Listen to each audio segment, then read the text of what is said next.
चलो। प्रिय विद्यार्थियों नमस्कार। आज हम आदेश पत्र के गुणों के विषय में पिछले वीडियो में देख रहे थे, उसका शेष भाग इसमें आप देखिए। ये आदेश पत्र में ये सुझाव दिया, सुझाव नहीं गुण है, इसमें गुण या अच्छाइयाँ या विशेषताएँ। तो मुसलमानों की शिक्षा उस समय अत्यंत पिछड़ी हुई दशा में थी, तो वहाँ के संभ्रांत, पहले तो कलकत्ता के संभ्रांत मुसलमानों ने ईस्ट इंडिया कंपनी के संचालकों और अधिकारियों से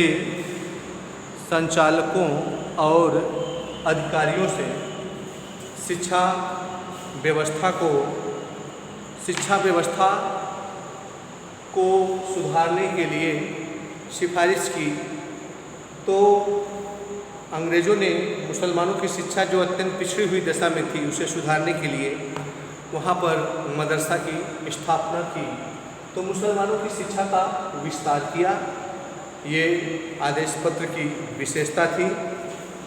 फिर अगला है शिक्षा संस्थाओं के लिए सहायता अनुदान प्रणाली। तो शिक्षा संस्थाओं जैसे हमारे इस समय यूनिवर्सिटी ग्रांट कमीशन जो नई दिल्ली में स्थित है, विश्वविद्यालय अनुदान आयोग, तो वहाँ से विश्वविद्यालय को अनुदान मिलता है। उसके बाद कॉलेजों को भी मिलता है, जिससे उनका सभी ढंग के खर्चों वहन हो सके, जैसे भवन निर्माण, प्रयोगशाला,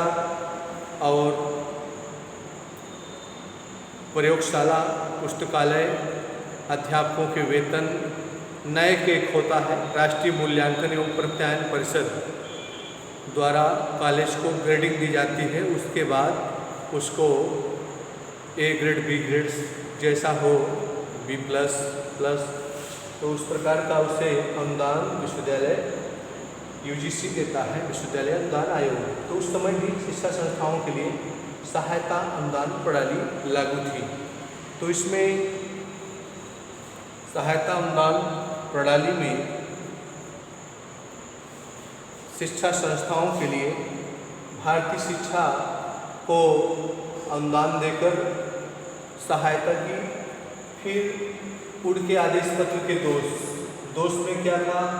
पहला कि शिक्षा पर राज्य का पूर्ण आधिपत्य कब्जा हो गया। शिक्षा पर राज्य का पूर्ण आधिपत्य कब्जा हुआ एवं स्वतंत्र शिक्षण कार्य का जो चिरकाल से चली आ रही स्वतंत्र शिक्षण व्यवस्था थी, उसका अंत हो गया। फिर दूसरा है अंग्रेजी शिक्षित व्यक्तियों को सरकारी नौकरियां दी गई, जिससे प्राच्य साहित्य एवं विद्यालयों का अस्तित्व संकट में पड़ गया। अंग्रेजी शिक्षित व्यक्तियों को सरकारी नौकरियां दी गई, जिससे हमारे देसी भाषाओं अर्थात प्राच्य साहित्य और भाषा एवं विद्यालयों का अस्तित्व संकट में पड़ गया। फिर तीसरा है अंग्रेजी शिक्षा प्राप्त को सरकारी नौकरियां दी जाए, जिससे शिक्षा का जो व्यापक उद्देश्य था उसको नष्ट कर दिया। चौथा है कि भारतीय शिक्षा को पूर्णतया विदेशी रंग में रंग दिया और भारतीयों को उसे ग्रहण करने के लिए राज पदों का प्रलोभन दिया। जैसे भारतीय शिक्षा को अंग्रेजी अनिवार्य कर दिया, अर्थात विदेशी रंग में रंग दिया, और भारतीयों को अंग्रेजी शिक्षा प्राप्त करने के लिए राजपदों का प्रलोभन दिया। फिर इसका परिणाम यह हुआ कि भारतीय का अपने देश की शिक्षा प्रणाली से संबंध विच्छेद हो गया। फिर अगला है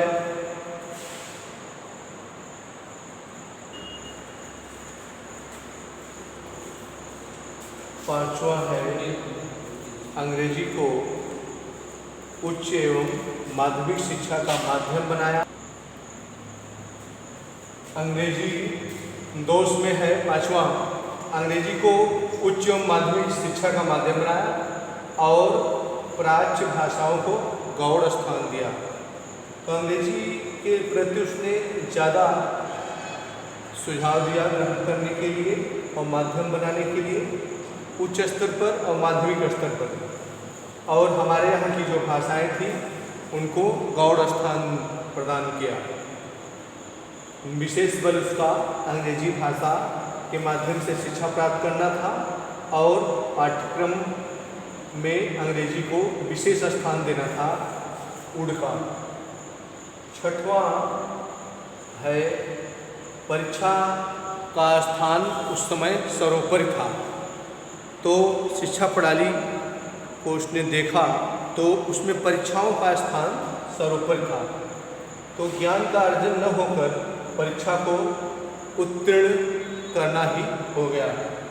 परीक्षा स्थान सर्वोपरि होने से छात्र ज्ञान का अर्जन न करके परीक्षा उत्तीर्ण करना ही उद्देश्य समझने लगे। ज्ञान का अर्जन न होकर परीक्षा उत्तीर्ण करना हो गया। ये परीक्षा प्रणाली थी जो ये उड़ के घोषणा पत्र का दोष है। सातवां है भारतीय विश्वविद्यालयों को लंदन विश्वविद्यालयों के आदर्श पर स्थापित किया गया। लंदन विश्वविद्यालय के आदर्श पर भारतीय विश्वविद्यालयों की उनके अधिनियम उनके आदर्श के अनुसार स्थापित किया गया। और हमारे यहाँ के जो प्राचीन विश्वविद्यालय थे, जो परंपरागत शिक्षा थी, उनकी अवहेलना की गई, जिससे उनका समूल नष्ट हो गया। तो भारतीय विश्वविद्यालयों को लंदन विश्वविद्यालय के आदर्श पर संगठित किया गया और हमारे यहाँ के जो प्राचीन विश्वविद्यालय थे, नालंदा, तक्षशिला, विक्रमशिला, वल्लभी, तो इनका विश्वविद्यालयों की परंपराओं की उपेक्षा की गई। तो आठवां है अंग्रेजी शिक्षा का माध्यम बनाकर भारतीय छात्रों का महान अहित किया। तो इसका कारण यह था कि इन छात्रों के लिए अंग्रेजी के माध्यम से सब विषयों की गहराई तक पहुंचकर उनका पूर्ण ज्ञान प्राप्त करना था।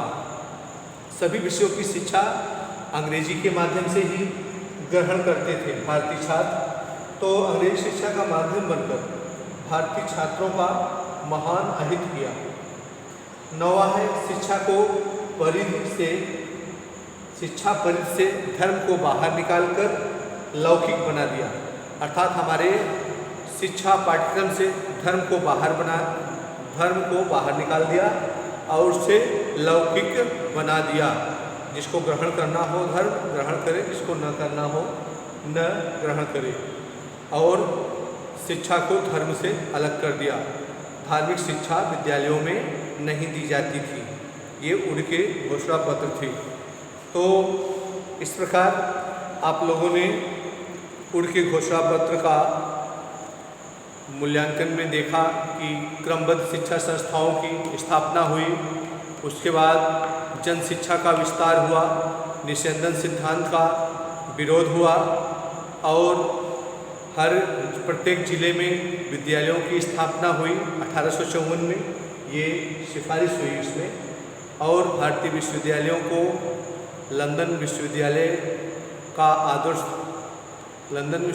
को आदर्श मानकर स्थापित किया गया। बम्बई और मद्रास, कोलकाता में सर्वप्रथम विश्वविद्यालयों की स्थापना हुई। मुसलमानों की शिक्षा उस समय अत्यंत पिछड़ी दशा में थी, तो उन्होंने कंपनी के संचालकों और मंत्री और अधिकारियों से बात किया। तो मुसलमानों की शिक्षा के लिए सर्वप्रथम कलकत्ता में मदरसा की स्थापना हुई, जिससे उनकी शिक्षा व्यवस्था सुधर सके। और फिर अंग्रेजी को उच्च एवं माध्यमिक शिक्षा का माध्यम बनाया, जिससे हमारे यहाँ की देसी एवं प्राच्य भाषाओं का अंत हो गया। इस प्रकार ये आज उड़ का घोषणा पत्र समाप्त होता है।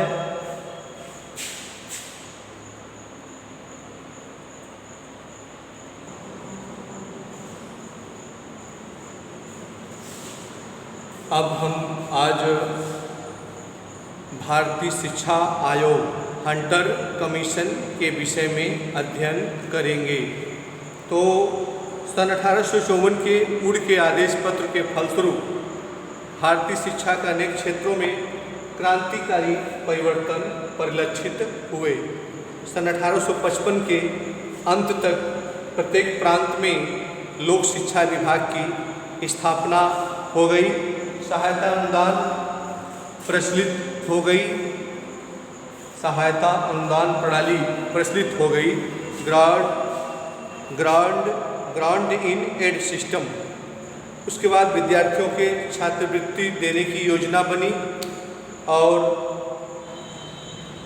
सन 1857 में मद्रास, बम्बई और कलकत्ता में लंदन विश्वविद्यालय के सन 1857 में मद्रास, बम्बई और कलकत्ता में विश्वविद्यालयों की स्थापना हुई, शिलान्यास हुआ। उसी वर्ष सन 1857 में क्रांति के विस्फोट ने भारतीय शिक्षा की प्रगति के मार्ग को कुछ समय के लिए अवरुद्ध कर दिया। यह क्रांति कंपनी के शासन के विरुद्ध भारतवासियों के प्रबल असंतोष की प्रतीक थी। सन 1858 में ब्रिटिश पार्लियामेंट ने कंपनी के शासन को समाप्त करके इंग्लैंड की रानी विक्टोरिया को भारत की साम्राज्ञी अर्थात महारानी घोषित किया। इस प्रकार भारत के शासकों ने तो परिवर्तन हो गया, किंतु कंपनी के कर्मचारियों में परिवर्तन नहीं हुआ, क्योंकि वे भारत को साम्राज्ञी के सेवकों के रूप में दृष्टिकोण में कोई परिवर्तन नहीं हुआ। सेवकों के रूप में यथावत कार्य करते रहे। कंपनी के अधिकारियों रह चुकने के कारण उनके मानसिक दृष्टिकोण में कोई परिवर्तन नहीं हुआ, अतः उन्होंने आदेश पत्र के इस निर्देश के प्रति रंच मात्र भी ध्यान नहीं दिया। तो उनके आदेश पत्र के प्रति ईस्ट इंडिया कंपनी के अधिकारियों ने कोई ध्यान नहीं दिया और सरकार द्वारा निषेधन सिद्धांत, जो छनाई के सिद्धांत था, उसका परित्याग करके उनकी इस हठधर्मी का न केवल भारत में वरन इंग्लैंड में भी व्यापक असंतोष की लहर फैली। भारत से सहानुभूति रखने वाले इंग्लैंड के कुछ व्यक्तियों ने इस असंतोष को भारत में शिक्षा के सामान्य समिति का संगठन करके प्रदर्शित किया। उनको अपने आंदोलन कार्य में मिशनरियों से पर्याप्त सहायता मिली। जो मिशनरियाँ थी, ईसाई मिशनरियाँ, डच मिशनरियाँ, अंग्रेजी मिशनरियाँ और फ्रेंच मिशनरियाँ, ये सब मिशनरियाँ ने जो शिक्षा संस्थाएं थी निःशुल्क शिक्षा देती थी, विभिन्न राज्यों में संगठित थी। तो समिति और भारत के सौभाग्य से तो इन समितियों जैसे शिक्षा समितियों और भारत के सौभाग्य से ब्रिटिश पार्लियामेंट ने सन 1880 में लॉर्ड रिपन ने इस देश के नए गवर्नर के रूप में मनोनीत किया। इस देश के नए गवर्नर जनरल के रूप में मनोनीत किया गया लॉर्ड रिपन को 1880 में। उस अवसर पर समिति के कुछ सदस्यों ने लॉर्ड रिपन से भेंट की, भारत स्थित अंग्रेज अधिकारियों की अनुदार शिक्षा नीति से अवगत कराया। तो भारत स्थित अंग्रेज अधिकारियों की लॉर्ड रिपन से भेंट की और उसकी अनुदार शिक्षा नीति से अवगत कराया, उसके विकास का मार्ग जिससे प्रशस्त हो सके। तो लॉर्ड रिपन ने उनकी इच्छा को पूर्ण करने का वचन दिया। अपने इसी वचन का पालन के लिए उसने भारत पहुंचने के कुछ समय पश्चात सन 1882 में भारतीय शिक्षा आयोग, इंडियन एजुकेशन कमीशन का नियुक्ति की। इस आयोग के अध्यक्ष गवर्नर जनरल की कार्यकारी सभा का गवर्नर जनरल जो लॉर्ड रिपन महोदय जो भारत के गवर्नर थे 1880 में, तो उनकी कार्यकारिणी सभा के अध्यक्ष, उनकी कार्यकारिणी सभा का अध्यक्ष नहीं, सदस्य सर विलियम हंटर थे। तो इस भारतीय शिक्षा आयोग के अध्यक्ष थे सर विलियम हंटर, अतः उन्हीं के नाम से इस आयोग को हंटर कमीशन कहा जाता है।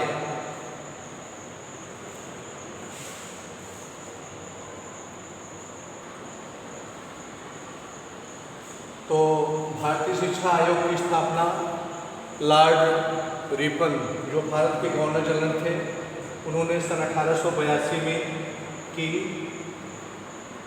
तो उनके गवर्नर के कार्यकारिणी के सदस्य सर विलियम हंटर थे, उन्हीं के नाम से इसे हंटर कमीशन भी कहा जाता है। इंडियन एजुकेशन कमीशन अंग्रेजी में कहते हैं, हिंदी में भारतीय शिक्षा आयोग, अंग्रेजी में इंडियन एजुकेशन कमीशन। तो इसके अध्यक्ष जो थे सर विलियम हंटर थे, इन्हीं के नाम से इसे हंटर कमीशन भी कहा जाता है। तो इस आयोग की कुछ सुझाव व सिफारिशें थी। तो पहला है शिक्षा नीति, एजुकेशन पॉलिसी। तो एजुकेशन पॉलिसी में आयोग ने 5 सुझाव दिए। सरकारी विद्यालयों की स्थापना कम करना, पहला है राजकीय विद्यालयों की स्थापना कम करना। राजकीय जो विद्यालयों की स्थापना सनय सनय मंद करके इन विद्यालयों का पृथक उत्तरदायित्व पृथक हो जाना।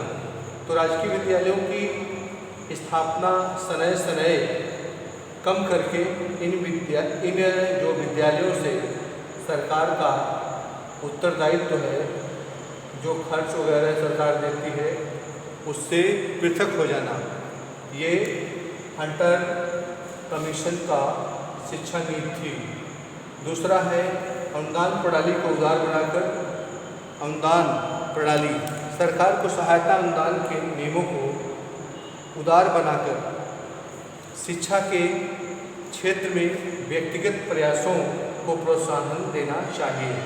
अर्थात सरकार कम से कम अनुदान दे और जो व्यक्तिगत प्रयास द्वारा, व्यक्तिगत लोगों द्वारा जो अनुदान मिले, उससे शिक्षा को प्रोत्साहित किया जाए। तीसरा है प्राथमिक विद्यालयों का संचालन। तो प्राथमिक विद्यालयों का उसने सुझाव दिया कि संचालन स्थानीय निकायों को दे दिया जाए। स्थानीय निकाय जैसे ग्राम के अंतर्गत स्थानीय निकाय ग्राम प्रधान होता है, और जिले के अंतर्गत तो जिलाधिकारी होता है, ब्लॉक के अंतर्गत खंड विकास अधिकारी होता है। तो इन स्थानीय निकायों को प्राथमिक विद्यालयों का संचालन करने का सुझाव दिया। फिर चौथा है माध्यमिक स्कूलों व कॉलेजों का संचालन भी व्यक्तिगत संस्थाओं या समितियों के माध्यम से कराया जाए। ऐसा इसलिए किया क्योंकि प्राथमिक और माध्यमिक स्तर की शिक्षा अंग्रेज यहाँ भारत में ग्रहण नहीं कर सकते, तो अपने देश से पढ़ के आते थे, उनके बच्चे यहाँ ये शिक्षा ग्रहण नहीं करते थे। इसलिए ऐसा सुझाव सर विलियम हंटर ने दिया। पांचवा है कि सहायता अनुदान स्थापित विद्यालयों का संचालन, सहायता अनुदान के आधार पर स्थापित विद्यालयों का संचालन और कॉलेजों की स्थापना को प्रोत्साहन दिया जाए। और विद्यालयों का संचालन और कॉलेजों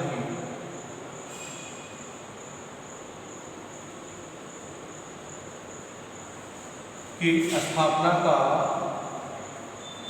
प्रोत्साहन। तो सहायता अनुदान प्रणाली पर स्थापित विद्यालयों का संचालन और कॉलेजों की स्थापना को प्रोत्साहित किया जाए। ये था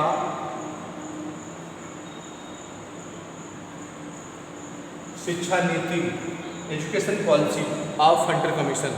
अगला आप देखेंगे प्राथमिक शिक्षा के विषय में उन्होंने क्या कहा।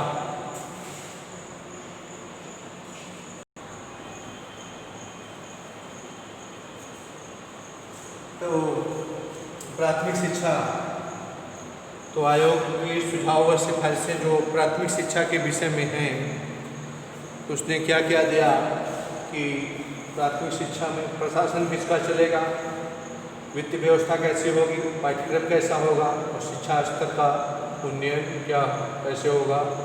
ये प्राथमिक शिक्षा के लिए सर विलियम हंटर ने पॉलिसी सिफारिश की, जो उस समय के गवर्नर थे लॉर्ड रिपन के पास। तो उद्देश्य था उद्देश्य व प्रसार। प्राथमिक शिक्षा का उद्देश्य व प्रसार जनसाधारण एवं आदिवासियों की शिक्षा। प्राथमिक शिक्षा का एक मात्र उद्देश्य जनसाधारण में शिक्षा का विस्तार होना चाहिए। प्राथमिक शिक्षा का पहला है उद्देश्य एवं प्रसार हेडिंग में कि जनसाधारण की शिक्षा का प्रसार होना चाहिए और आदिवासियों की शिक्षा जो अत्यंत पिछड़ी हुई दशा में थी, आदिवासियों की शिक्षा जो अत्यंत पिछड़ी हुई दशा में थी, उसका सरकार उसको उन्नयन के लिए कोई ठोस कदम उठाए। प्रसार करने के लिए या उन्नयन के लिए सरकार आदिवासियों की शिक्षा को कोई ठोस कदम उठाए जो उस समय शिक्षा विहीन थे, जैसे जंगलों, पहाड़ों, नदियों के किनारे प्राकृतिक वातावरण में रहते थे, उनकी बोली भाषा भी अलग थी, तो उनके लिए सरकार ठोस कदम उठाए। इसके लिए 1882 में हंटर साहब ने लॉर्ड रिपन से निवेदन किया। दूसरा है प्रशासन। तो जिला परिषद प्राथमिक शिक्षा का जो संचालन है, जिला परिषद, नगर पालिकाओं, स्थानीय निकाय। जिला परिषद और स्थानीय निकाय मिलकर ग्रामीण स्तर के जो प्राथमिक विद्यालय उनका चलाए और नगर पालिकाएँ जो शहरी नगरीय क्षेत्र में स्थित हैं उनका संचालन करें। तो प्राथमिक शिक्षा के प्रशासन और संचालन का पूर्ण उत्तरदायित्व सरकार को जिला परिषदों, नगर पालिकाओं और स्थानीय निकायों पर हस्तांतरित कर देना चाहिए, ये सुझाव दिया। फिर अगला है वित्त व्यवस्था। वहाँ का फाइनेंस सिस्टम कैसे चलता था, हमारे प्राथमिक विद्यालय की वित्तीय व्यवस्था कैसे चलती थी। तो प्राथमिक शिक्षा के व्यय के लिए स्थानीय निकाय द्वारा अस्थायी व पृथक कोष का निर्माण किया गया, तो किया जाना चाहिए। प्रांतीय सरकारों द्वारा इस कोष का 1/2 भाग और संपूर्ण का 1/3 भाग आर्थिक सहायता के रूप में जिला परिषदों, न्यायपालिकाओं और स्थानीय निकायों को दिया जाए। फिर है पाठ्यक्रम, जीवन उपयोगी पाठ्यक्रम, कृषि, बही खाता, क्षेत्र मिति, महाजनी गणित और औद्योगिक कलाएं पाठ्यक्रम में शामिल किया जाए। प्राथमिक शिक्षा के पाठ्यक्रम में सुधार करने के उद्देश्य से उसमें पहले से समाविष्ट विषयों के अतिरिक्त अग्रांकित पाठ्यक्रमों को भी सम्मिलित किया गया। जैसे कृषि शिक्षा दी जाती थी, निराई गुड़ाई और जुताई बुआई, कौन सी ऋतु में कौन सी फसल होगी। फिर उसके बाद क्षेत्र मिति, बही खाता, हिसाब किताब करने का, मेंसुरेशन, क्षेत्र मिति, गणित का ज्ञान, महाजनी गणित जो होता है ना गुणा भाग, औद्योगिक कलाएँ। उसके बाद संपूर्ण देश में एक ही पाठ्यक्रम होना चाहिए, ये भी बताया। फिर उसे स्थानीय निकायों को ध्यान में रखकर पाठ्यक्रम को निर्धारित किया जाना चाहिए, अर्थात स्थानीय आवश्यकताएं क्या हैं, कैसा पाठ्यक्रम उनको पढ़ाया जाए कि वे अपनी आवश्यकताओं की पूर्ति वहाँ के मतलब कृषि कार्य करके पूर्ण कर सकें, अपना जीविकोपार्जन स्वयं कमा सकें। तो शिक्षा स्तर का उन्नयन, तो प्रत्येक विद्यालय निरीक्षक के अधिकार क्षेत्र में एक नॉर्मल स्कूल की स्थापना की जाए।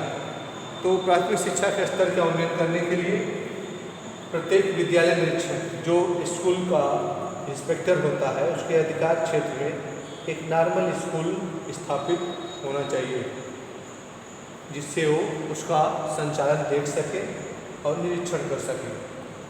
फिर यही ये प्राथमिक शिक्षा के विषय में शिक्षा नीति थी। अब आगे हम माध्यमिक शिक्षा के संबंध में शिक्षा नीति पढ़ेंगे। बस चलिए पढ़ाई। तो माध्यमिक शिक्षा के विषय में सर विलियम हंटर महोदय ने बताया कि इसका प्रसार के लिए सहायता अनुदान प्रणाली का माध्यम और सरकार की नीति के संबंध में महत्वपूर्ण सुझाव दिए। तो सहायता अनुदान प्रणाली का प्रयोग किया जाना चाहिए माध्यमिक शिक्षा के प्रसार के लिए, विस्तार के लिए, और इस प्रणाली के प्रयोग में सरकार को अपनी उदारता की नीति का प्रयोग करना चाहिए।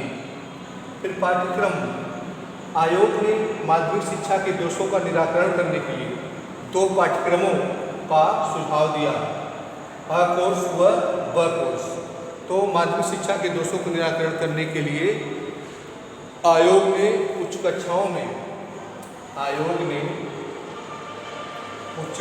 के लिए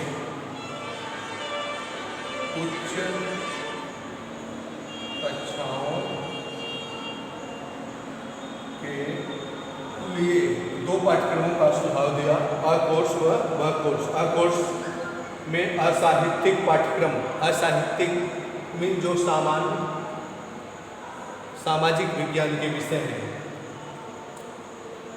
साहित्यिक विषय हिंदी, संस्कृत, अंग्रेजी को छोड़ के असाहित्यिक विषय जैसे इतिहास, भूगोल, नागरिक शास्त्र, शिक्षा शास्त्र, समाज शास्त्र। ब कोर्स में है, ब कोर्स में साहित्यिक, व्यापारिक और व्यावसायिक। ब कोर्स में साहित्यिक, व्यापारिक और व्यावसायिक पाठ्यक्रम के शिक्षण का सुझाव दिया या समावेश होना चाहिए। अ कोर्स में असाहित्यिक विषयों का, असाहित्यिक विषय होता है इतिहास, भूगोल, नागरिक शास्त्र, विज्ञान, कला, वाणिज्य। ब कोर्स साहित्यिक विषय, साहित्यिक में हिंदी, संस्कृत, उर्दू, अंग्रेजी और व्यापार करने वाले विषय, व्यवसाय और उद्योगों की शिक्षा ब कोर्स में देने के सुझाव दिया। यह कोर्स उन छात्रों के लिए होना चाहिए जो शिक्षा प्राप्त करने के पश्चात अव्यावसायिक शिक्षा प्राप्त करने के पश्चात व्यावसायिक व असाहित्यिक कोर्सों में संलग्न होने के इच्छुक हैं। व्यावसायिक व असाहित्यिक कोर्सों में संलग्न होने के इच्छुक हैं। तीसरा है शिक्षा स्तर का उन्नयन। तो लाहौर और मदरसा में प्रशिक्षण संस्थाओं के अलावा लाहौर और मद्रास में प्रशिक्षण संस्थाएं थी। लाहौर और मद्रास में उस समय प्रशिक्षण संस्थाएं अर्थात टीचर्स ट्रेनिंग कॉलेज थे।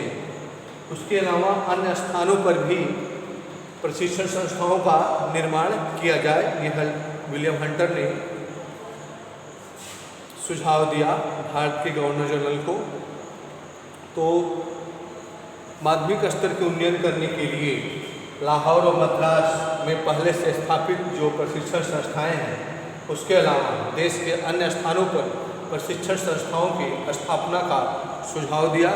इन कॉलेजों में छात्राध्यापक उसे कहा जाता है जो बीएड या बीटीसी प्रशिक्षु होते हैं। छात्राध्यापकों को शिक्षा सिद्धांत और कक्षा शिक्षण में भलीभांति परिचित कराया जाना चाहिए। शिक्षा के सिद्धांत और कक्षा शिक्षण क्लास टीचिंग से भलीभांति और शिक्षण विधियों से भलीभांति परिचित कराकर उन्हें उत्तम शिक्षक बनाने का प्रयास करना चाहिए। फिर अगला है शिक्षा का माध्यम। तो शिक्षा का माध्यम मातृभाषा को वांछनीय माध्यम के साथ साथ अंग्रेजी भाषा को भी प्रोत्साहित किया जाए। वांछनीय माध्यम के साथ साथ वांछनीय हो, मातृभाषा तो होनी चाहिए, उसके साथ साथ अंग्रेजी भाषा का भी ज्ञान दिया जाए। छात्रों को अंग्रेजी का कुछ ज्ञान होना आवश्यक था। यह विचार व्यक्त करके आयोग ने हाई स्कूलों के अतिरिक्त मिडिल स्कूलों में भी शिक्षा के माध्यम में अंग्रेजी का पक्ष लिया। इस सरकार की नीति ये थी कि शिक्षा से कुशल भारतीयों को कुशल बनाकर कुशल भारतीयों को सौंप कर इससे मुक्त हो जाना चाहिए। सरकार की शिक्षा का भार कुशल भारतीयों को सौंप कर यहाँ की शिक्षा व्यवस्था से मुक्त हो जाना चाहिए। तो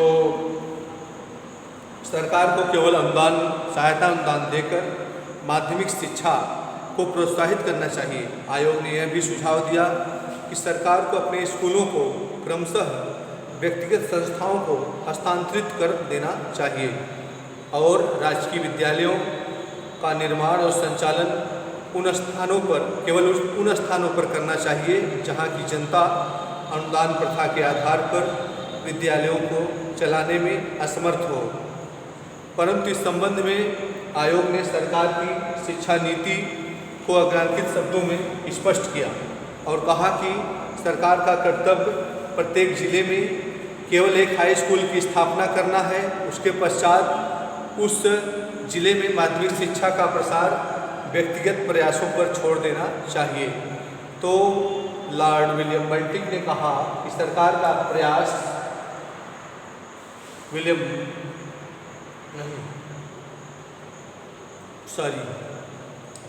सर विलियम हंटर ने कहा कि सरकार का प्रयास प्रत्येक जिले में केवल एक हाई स्कूल की स्थापित करने का होना चाहिए और वहाँ का जो माध्यमिक शिक्षा का प्रसार है व्यक्तिगत प्रयासों और वहाँ की स्थानीय निकायों पर छोड़ देना चाहिए। अब हम आगे कॉलेज की शिक्षा का अध्ययन करेंगे।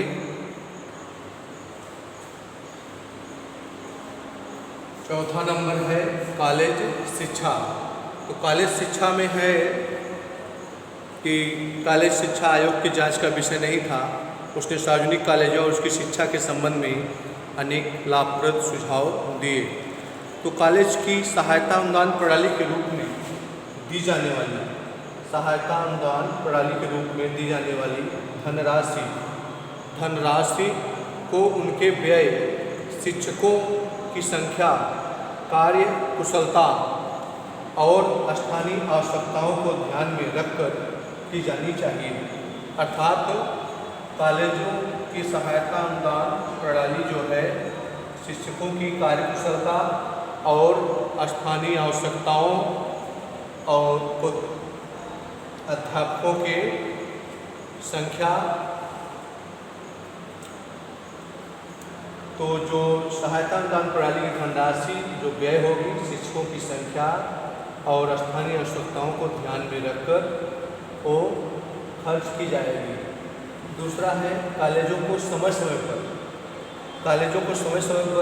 फर्नीचर, भवन निर्माण और शिक्षण संबंधी कार्यों को आर्थिक सहायता दी जानी चाहिए।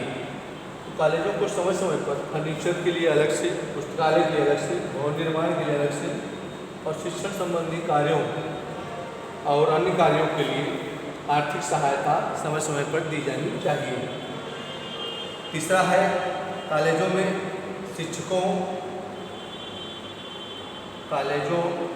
शिक्षकों की नियुक्ति करते समय यूरोप के विश्वविद्यालयों में जो पढ़े हुए भारतीय छात्र हैं उनकी नियुक्ति करने का वरीयता दी जाए। हमारे यहाँ के जो भारतीय छात्र हैं जो यूरोप अर्थात दूसरे विदेशी देशों में जो पढ़े हुए हैं, अमेरिका, इंग्लैंड, जर्मनी के विश्वविद्यालयों में, उनकी नियुक्ति भारत के विश्वविद्यालयों में की जाए। चौथा है पाठ्यक्रम का विस्तार। तो पाठ्यक्रम का विस्तार है छात्रों को रुचियों के अनुकूल विषयों के चयन का अवसर प्रदान किया जाना चाहिए। अर्थात जिस विषय में छात्र की रुचि हो वही विषय का अध्ययन वो करे, न कि एक दूसरे को देखकर या जबरदस्ती गार्जियन या शिक्षक द्वारा थोपे गए विषयों को अध्ययन न करे। फिर पांचवा है नैतिक स्तर के लिए, नैतिकता के विकास के लिए प्रकृति धर्म, अर्थात उसका स्वाभाविक धर्म क्या है उसके अनुसार, और मनुष्य के जो मानव धर्म है उसके अनुसार कार्य करने की शिक्षा दी जाए। मानव धर्म और प्रकृति धर्म के सिद्धांतों पर परिचित कराया जाए। नैतिक स्तर का उत्थान करने के लिए नैतिकता, जैसे बड़ों के साथ, वृद्ध के साथ, माता पिता के साथ, मित्रों के साथ कैसा व्यवहार करना चाहिए, आचरण करना चाहिए, शिष्टाचार करना चाहिए, तो इस सब के लिए प्रकृति धर्म और धार्मिक प्रकृति धर्म और मानव धर्म के सिद्धांतों का अनुसरण करने का सुझाव दिया। फिर छठवां है कॉलेजों के छात्रों को मापन और नागरिक कर्तव्यों से अवगत कराने के लिए व्याख्यान मालाओं का आयोजन किया जाना चाहिए। व्याख्यान मालाएँ जो होती हैं विभिन्न विषयों का अलग अलग व्याख्यान या सेमिनार कराया जाना चाहिए, जिससे उनका बोलने की, अभिव्यक्त करने की, प्रदर्शन, वाक्य एवं अभिव्यक्त की जो स्वतंत्रता होनी चाहिए उसको निखार आ सके और हिचक दूर हो सके।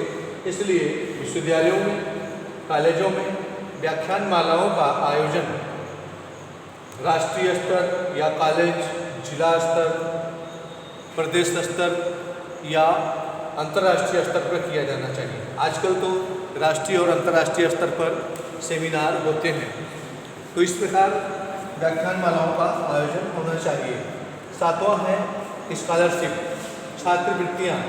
तो मेधावी और निर्धन छात्रों को स्कॉलरशिप दिए जाने का प्राविधान था, तो कॉलेजों में अध्ययन करने वाले छात्रों के लिए उचित छात्रवृत्तियाँ दी जाएं। आठवां है सार्वजनिक कॉलेजों को राजकीय कॉलेजों से कम शुल्क लेने का प्राविधान किया गया। सार्वजनिक कॉलेजों को राजकीय कॉलेजों की अपेक्षा कम शुल्क लेने का अधिकार दिया जाए। जो सार्वजनिक कॉलेज थे उनको राजकीय कॉलेजों से कम शुल्क लेने का अधिकार प्रदान किया गया।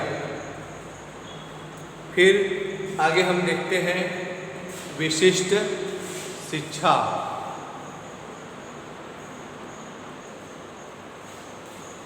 तो विशिष्ट शिक्षा में मुसलमानों की शिक्षा, विशिष्ट शिक्षा में मुसलमानों की शिक्षा। तो सन 1882 में मुसलमानों की शिक्षा अत्यंत पिछड़ी हुई दशा में थी, अत्यंत पिछड़ी हुई दशा में थी। अतः आयोग ने उनके प्रसार के लिए अग्रांकित सुझाव दिए। प्राचीन ढंग के मुस्लिम विद्यालयों को प्रोत्साहन, प्राचीन ढंग के जो मुस्लिम विद्यालय थे, मकतब और मदरसे, उनको प्रोत्साहित किया। दूसरा, मुस्लिम शिक्षा संस्थाओं को उदार आर्थिक सहायता, अर्थात बड़े मन से, दिल खोलकर आर्थिक सहायता प्रदान किया उनके निर्माण के लिए। तीसरा, मुस्लिम प्राइमरी स्कूलों के निरीक्षण के लिए मुस्लिम विद्यालय निरीक्षकों की नियुक्ति किया। मुसलमानों की जो शिक्षा व्यवस्था अत्यंत पिछड़ी हुई दशा में थी, तो मुस्लिम प्राइमरी स्कूलों की निरीक्षक के लिए मुस्लिम प्राइमरी निरीक्षकों की नियुक्ति की, मुसलमान विद्यालय निरीक्षकों की नियुक्ति की। चौथा, मुसलमानों के लिए उन स्थानों पर जहाँ पर्याप्त संख्या हो मुस्लिम मिडिल और हाई स्कूलों की स्थापना की गई। तो मुसलमानों के लिए जहाँ पर्याप्त मात्रा में उनकी संख्या थी वहाँ मुस्लिम मिडिल और हाई स्कूलों की स्थापना की गई। फिर अगला है मुसलमान छात्रों के लिए प्राथमिक स्तर से लेकर उच्च स्तर तक छात्रवृत्तियाँ की व्यवस्था की गई। तो मुस्लिम बच्चों के लिए हंटर कमीशन ने प्राथमिक स्तर से लेकर हायर एजुकेशन, उच्च शिक्षा तक स्कॉलरशिप देने की व्यवस्था की। अगला हम देखते हैं स्त्री शिक्षा। तो स्त्री शिक्षा के उन्नति के लिए आयोग ने निम्नलिखित सुझाव दिए, जैसे बालिका विद्यालयों को उदार आर्थिक सहायता, बालिका विद्यालय जो गर्ल्स स्कूल हैं उनको उदार आर्थिक सहायता देने का सुझाव लॉर्ड रिपन जो उस समय 1882 में गवर्नर थे उनको दिया। फिर दूसरा, बालिका विद्यालयों के निरीक्षण के लिए निरीक्षिकाओं की नियुक्ति की जाए। तो बालिका विद्यालय के निरीक्षण अर्थात उसकी देखभाल के लिए महिला निरीक्षिकाओं की नियुक्ति की जाए। तीसरा, बालिकाओं के लिए छात्रवृत्तियां और निःशुल्क शिक्षा की व्यवस्था की जाए। बालिकाओं के लिए स्कॉलरशिप और फ्री एजुकेशन, निःशुल्क शिक्षा देने की व्यवस्था की जाए। बालिकाओं के लिए प्राथमिक विद्यालयों के पाठ्यक्रम जो हैं सुगम हो और सरल हो, जिससे उन्हें समझ में आए।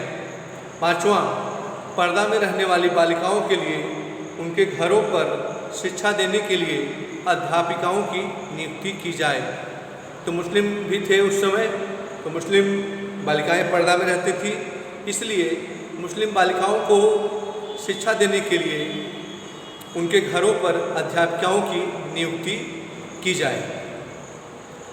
फिर छठवां है, स्त्रियों को शिक्षा व्यवसाय के प्रति आकृष्ट करने के लिए महिला प्रशिक्षण विद्यालयों की स्थापना की जाए। तो स्त्रियों को शिक्षा व्यवसाय के प्रति आकर्षण बढ़ाने के लिए महिला प्रशिक्षण विद्यालय जैसे वोमेंस एजुकेशन कॉलेज, जहां केवल लड़कियों को ही टीचर्स ट्रेनिंग की शिक्षा दी जाए अर्थात बीएड, एमएड और बीटीसी की, तो इन विद्यालयों की स्थापना की जाए। अगला है धार्मिक शिक्षा।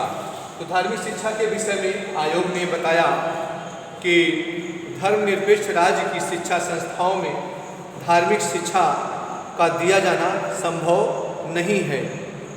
राजकीय विद्यालयों में धार्मिक शिक्षा का कदापि समावेश नहीं हो सकता है, पर व्यक्तिगत विद्यालयों में प्रबंधकों की इच्छा से धार्मिक शिक्षा का समावेश हो सकता है।